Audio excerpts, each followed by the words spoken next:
जैसे जैसे दुनिया डिजिटल हो रही है वैसे वैसे जो है डिजिटल अपराध बढ़ रहे हैं और ये अपराध जो है तेजी से बढ़ रहे हैं। आप जब भी पेपर उठा के देखेंगे तो हर दिन आपको कहीं ना कहीं जो है कोई ना कोई खबर आपको दिख जाएगी कि इस स्थान पे जो है किसी डॉक्टर को ठग लिया गया, किसी वकील को ठग लिया गया, किसी जो है इंजीनियर को ठग लिया गया है। ऐसे ऐसे खबरें जो हैं वो आपको दिखेंगी। ऐसा कोई दिन ना होगा कि जिस दिन जो है आप पेपर उठाएं और उसमें एक जो है डिजिटल अरेस्ट का या डिजिटल स्कैम का जो है खबर न छपी मिले। इस समय सबसे ज्यादा चल रहा है डिजिटल अरेस्ट। डिजिटल अरेस्ट करके लोग जो है पैसे जो है दूसरे खातों में ट्रांसफर करा पा रहे हैं स्कैमर। जैसे आधार कार्ड है, पैन कार्ड है, उनको लिंक करने की बात करती है। तो जो स्कैमर हो रहे हैं वो क्या करते हैं, तुरंत जो है इस पे कहीं ना कहीं स्कैम करने का जो विकल्प है वो ढूंढ ले रहे हैं। या सरकार के लोग आपसे बाद में संपर्क करते हैं, पहले से ही फोन आने लग रहे हैं कि आपका जो है आधार कार्ड पैन कार्ड लिंक नहीं है, इसलिए आप जो है उसकी डिटेल भेजिए। तो लोग समझ रहे हैं कि यार ये बात सही है, लगता है कि अनाउंस हुआ है अभी, तो ये चीजें जो है ये हो रही हैं, ये सरकार ही करा रही है। तो डिजिटल अरेस्ट का जो प्रावधान है वो किसी भी कानून में नहीं है। आपको बता दूं कि संविधान को अगर आप छोड़ दें तो संविधान के अलावा जो कानून है लगभग 5000, भारत में लोग लगभग देखें तो 5000 से ज्यादा कानून है, लेकिन किसी भी कानून में कोई भी ऐसा सेक्शन नहीं बना है जहां पर डिजिटल अरेस्ट का बात किया गया हो। हाँ, जब से बीएनएस और इंडियन एविडेंस एक्ट जो आया है 2023, इसमें जो है आपको देखेंगे कि समन्स वारंट जो है ऑनलाइन व्हाट्सएप में भेज सकते हैं, है ना, उसके प्रावधान हैं। लेकिन डिजिटल अरेस्टिंग का जो प्रावधान है वो किसी भी एक्ट में नहीं है, ना ही कोई सेक्शंस में है ना। तो एक बात ध्यान रखिए, कोई भी सेक्शन में ऐसे प्रावधान नहीं किए गए हैं। तो डिजिटल अरेस्ट की बात तो कहीं नहीं की गई है, लेकिन ऐसे फ्रॉड हो रहे हैं। ये फ्रॉड होने का मुख्य कारण ये है कि जैसे सारी चीजें अभी न्यूज में चली कि अब जो है समन्स जो है वो ऑनलाइन होंगे, आपके व्हाट्सएप में जाएगा, वारंट जाएंगे, सीधे ऑनलाइन जो है सुनवाई होगी। तो इससे लोग ये समझ लिए ऑनलाइन जो है हमारी निगरानी हो रही है, लेकिन ऐसा कुछ नहीं है। कोई गवाह भी है, जैसे मान लीजिए कोई जेल में बंद है तो उसको जो है वीसी के माध्यम से, वीडियो कॉन्फ्रेंसिंग के माध्यम से उसकी जो है पेशी हो जाती है। अगर कोई डॉक्टर है, इंजीनियर है या फिर कोई भी पुलिस ऑफिसर है जो उस अपराध में वो गवाह है ना, तो गवाही जो है अगर मान लीजिए उस क्षेत्र से बाहर हैं या उनका ट्रांसफर उस एरिया से बाहर हो गया है, अगर उनको जो है उनकी गवाही में उनको उपस्थित करना है तो वीसी के माध्यम से होते हैं। लेकिन वो जिस भी क्षेत्र में है, यहां से कोर्ट जो है अपनी लिंक भेजेगी और फिर वहां से कनेक्ट हो जाएंगे, वहां से बैठ के जो है वो अपने सारे बयान देंगे। तो ये सारी चीजें प्रक्रिया हैं, लेकिन किसी को घर में या मोबाइल फोन से अरेस्ट करना है ऐसे कोई प्रावधान नहीं है। तो डिजिटल अरेस्ट में होता क्या है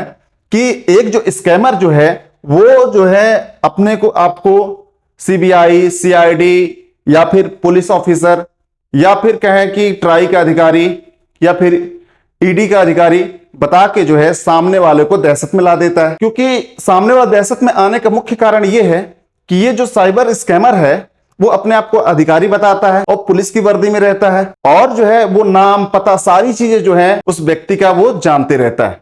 क्योंकि जब तक उसके बारे में कुछ जानकारी कलेक्ट नहीं कर पाएगा तो सीधे कैसे संपर्क करेगा। तो ये व्यक्ति जो है, स्कैमर जो है, वो व्यक्ति से पूरी जानकारी जो है उसको देता है कि आपका नाम ये है, बोले हाँ। आपका बेटा यहां पढ़ता है, बोले हाँ।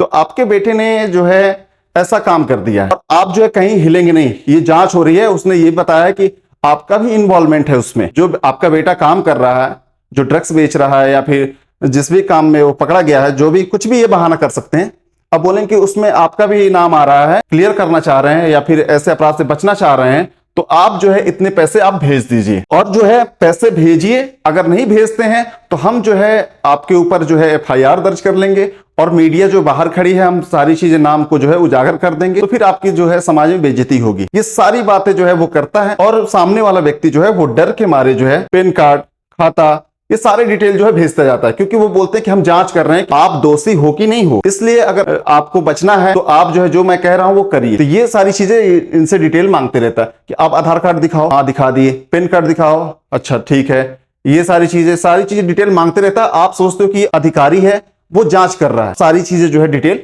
लेता जाता है और आप देते रहते हो। और ऐसे पता चलता है कि आपके खाते से पैसे निकल गए, या फिर यहां तक तो है कि ये जो है खाते में पैसे जो अलग अलग खाते नंबर भेजेगा कि जो हमारे साथ के जो है वो जो स्टाफ है उनके जो अकाउंट नंबर है आप उनके खाते में पैसे डाल दो, तो जो है मामला सेटल हो जाएगा, फिर आपके ऊपर कोई दिक्कत नहीं होगी, हम आपको बाहर निकाल देंगे उस केस से। ऐसे करके जो है आपको जो है अपने जाल में फंसा के रखता है और फिर जाके वो ये भी दहशत पैदा कर देता है कि अगर आपने ये बात किसी को बताई या यहां से उठ के गए कहीं तो हमारे लोग जो है आपके आसपास जो है अधिकारी घूम रहे हैं, आपको हो सकता है कि आपको अरेस्ट कर ले अगर मैं एक फोन कर दूं तो। ये सारी बातें ये इनसे कहता है और ये व्यक्ति जो है वो डरते रहते हैं और डर के मारे जो है सारे पैसे जो है वो दे देते हैं।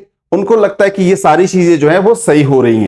तो कुल मिला के आपको फ्रॉड हो रहा है आपके साथ समझना कैसे है, जब वो पैसे की बात कर दे या फिर जब वो कागजात और डिटेल और ये सारी चीजें मांगने लगे तो समझ रहे आना कि आपके सामने जो है वो फ्रॉड हो रहा है। भाई बात समझो, आप 20 बार बैंक जाते हो आधार कार्ड पैन कार्ड लिंक कराने के लिए, बोलते हाँ ठीक है दे दो, फिर गुम जाता, फिर बाद में पता चलता है कि फिर जाना है कि बैंक में इतने लोग खाली हैं कि भैया आपका पैन कार्ड और आधार कार्ड लिंक नहीं, आप जमा कर दो, ऑनलाइन दे दो।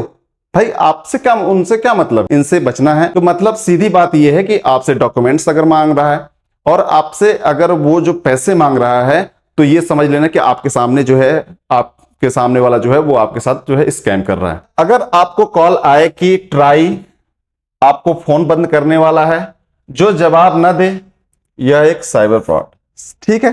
कुल मिला के जो है जो रेगुलेट करती है ना, जो मोबाइल नेटवर्क ये सारी चीजों को जो रेगुलेट करती है सिम को, है ना, जो ट्राई एक संस्था है। तो अगर यहां से आपको फोन आ रहा है कि जो है आपका जो फोन है वो बंद होने वाला है, ये सारी चीजें हैं, तो आप जो है घबराए नहीं, ये एक फ्रॉड कॉल है, वो कोई ऐसा कॉल नहीं करती, है ना। आपके पास कॉल आ जाएगा बस हो गया, आपको सूचना टाइप में मिल जाएगी बस हो गया, या फिर मैसेज आ जाएंगे बस हो गया, बाकी और कुछ ऐसी चीजें कोई मैसेज नहीं आते। FedEx जो है के नाम पर कॉल आए और पैकेज के बारे में बात करते हुए आपसे एक दबाने को कहे तो जवाब न दें, यह एक साइबर फ्रॉड है ना। दूसरा, अगर आप कोई पुलिस अधिकारी आपके आधार के बारे में बात करने के लिए कॉल करे तो जवाब न दें। सीधी बात है, कोई अगर अधिकारी है फोन पे आपका आधार कार्ड मांग रहा तो उसको जवाब देने की जरूरत नहीं है, आप फोन कट कर दीजिए। आपके पास एक ही विकल्प है, फोन कट कर दीजिए। भाई सारी चीजें जब जान रहा है तो वो आपके घर भी आ सकता है। भाई कोई अगर घटना घटित हुई जहां आप रह रहे हैं, का इन्वॉल्वमेंट कहां है, मुंबई में या फिर दिल्ली में, कहीं भी है, अगर वहां की पुलिस कॉल कर रही है तो आपको करने से पहले वहां की पुलिस को जानकारी हो जाएगी, वो फोन कर देगी कि भैया यहां पास है इसका घर और यहां पास सारी चीजें, मतलब कि सीधी बात है, ये सारी चीजें जो है वो मदद होती हैं, है ना, जॉइंट ऑपरेशन चलता है, सीधी बात है। अब कोई छत्तीसगढ़ का अपराधी है, वो MP में रह रहा है तो MP की पुलिस भी मदद करती है उसकी। तो कुल मिला के ये मत सोचिए आपकी वो खुद ही आएंगे, उनको आने की जरूरत नहीं है ना। अगर वे कहें कि आप डिजिटल गिरफ्तारी में हैं तो जवाब न दें, ठीक है। डिजिटल गिरफ्तारी जैसा जो है कोई भी प्रावधान नहीं है, सीधी बात बता रहा हूं मैं आपको, है ना।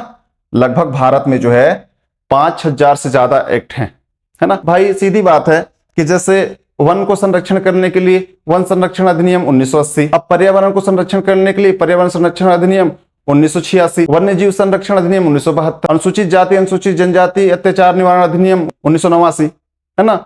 तो ये कुल मिला के जो है जो एक्ट हैं वो लगभग 5000 से ऊपर हैं। पांचवा, अगर वे कहे कि आपके नाम पर भेजे गए पैकेज में ड्रग्स मिले हैं तो जवाब न दे। सीधी बात है, हमने मंगाया ही नहीं तो ड्रग्स कैसे मिल जाएंगे। भाई आपके ऊपर आरोप है, मान लीजिए मैं अपराधी हूं तो मेरा अधिकार है कि मैं अपने वकील से अपनी बातें कर सकता हूं, तो फिर यहां पास है कि उनकी बातें जो है किसी से न बताएं, क्यों नहीं बताएं। तो आप अगर वो ऐसा कहें तो समझ लीजिए कि आपको वो आपके साथ वो गलत करने वाला है, वो साइबर फ्रॉड है ना, साइबर क्राइम। 1930 पर सूचित करें, है ना। अगर साइबर फ्रॉड हो जाता है आपके साथ तो आप जो है 1930 नंबर पे सूचित कर सकते हैं। अगर कोई कहे कि वे आपकी कार, वॉशिंग मशीन या सोफा खरीदना चाहते हैं और वे आर्मी या CRPF से हैं और अपना ID कार्ड दिखाए तो जवाब न दें, यह एक साइबर फ्रॉड है। सीधी बात है, बहुत लोग जो हैं वो अपने आप को आर्मी का जो है मेंबर बताते हैं और फिर कॉल करते हैं कि आपने ये चीज डाला है कि